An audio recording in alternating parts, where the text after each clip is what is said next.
Hello and welcome to another tutorial video for a writing exercise. Writing exercise number 2, limiting dialogue tags. So, what are dialogue tags? Dialogue tags are verbal attributions or small phrases that identify the speaker before, after, or in between the dialogue itself.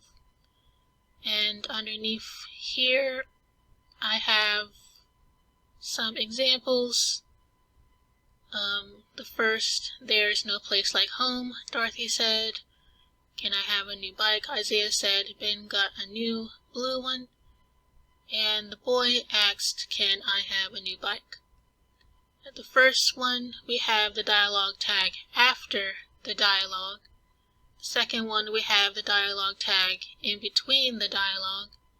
And the third one, we have the dialogue tag at the beginning or before the dialogue.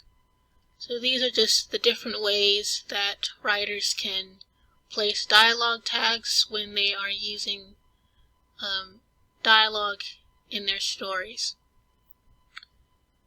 There are some important reminders when it comes to dialogue tags, which I have listed here in the bullet list. The first is to keep it simple and use said as much as possible.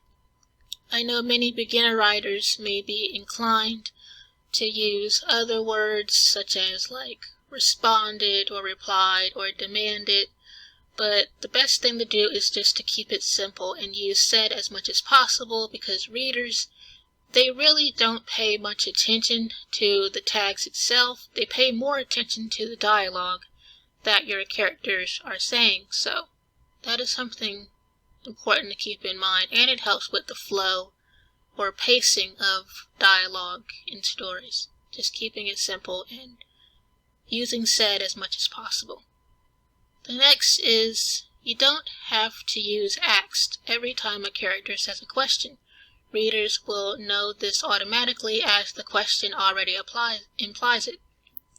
So, for example, up here, can I have a new bike? Right here, you don't necessarily need to put asked because it's obviously a question, so you don't always have to put asked at the end of questions when characters ask a question in the story, because readers will already know that. So that's something else to keep in mind.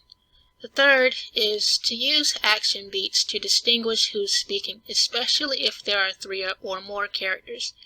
This is very important because when you don't use action beats,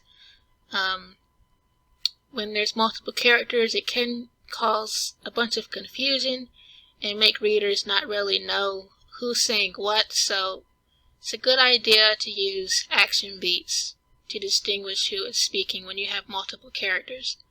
If you don't know what action beats are, they pretty much are just the physical expressions and actions of characters that's usually placed before or after dialogue, such as the sample below that I'll be getting to. The fourth one anyways, though, is to take advantage of pronouns to avoid repetitive mentions of character names, especially if the characters in dialogue are opposite sex from each other. So this can also be helpful with the pacing of dialogue in stories if you just use he and she, or they if it's like a group of them, instead of using the character's name repeatedly in dialogue lines in your story. And the final one is, if only 2 characters are speaking, readers will almost always be able to indicate who's saying what based on the conversation.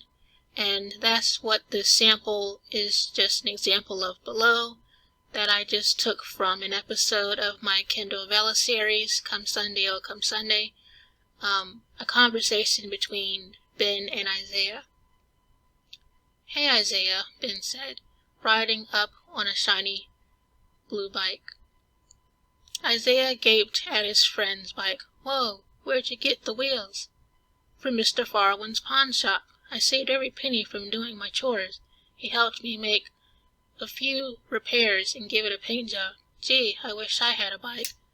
Isaiah jammed his hands in his tan trousers pockets. Ben shrugged. Maybe your mama, one of your aunts or grandma will give you one for your birthday. So here is just an example of showing dialogue tags. At the first line we have the dialogue tag Ben said here after hey Isaiah, and then the next line we have an action beat. Isaiah gaped at his friend's bike before Isaiah's dialogue in the second line. But in the third line we have nothing here. We don't have a dialogue tag and we don't have an action beat.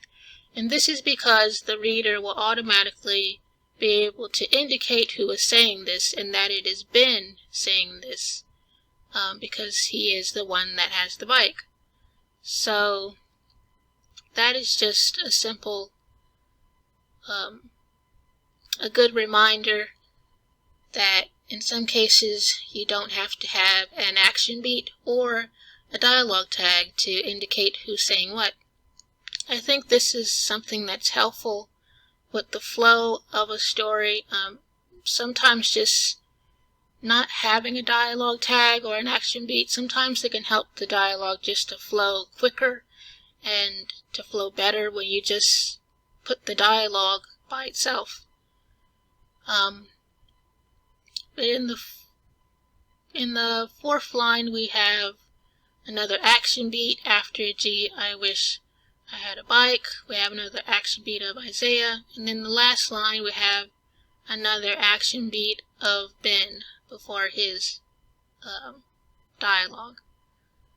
But these are just some things to keep in mind when it comes to using dialogue tags and how it can help with the flow of your dialogue much better when you apply all of these different reminders when using dialogue tags. I hope all this was helpful, and thank you for watching.